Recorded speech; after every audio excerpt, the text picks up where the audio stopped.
E aí pessoal, bem-vindos a mais um vídeo do nosso canal. Eu me chamo Além. Eu me chamo Francisco.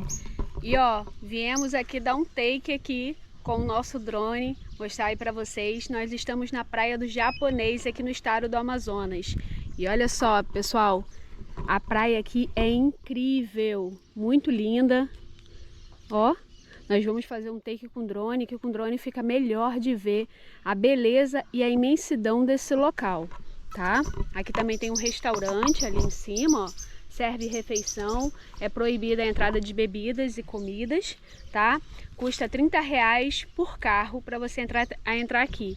Tem uma lojinha ali também, ó, que vende algumas coisas. Tem um mirante ali em cima, uma casa na árvore muito bonita também, muito top.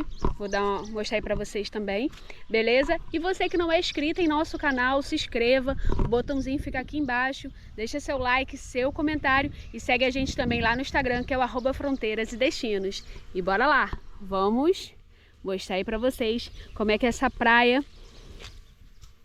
com o nosso drone, mostrar aí pra vocês.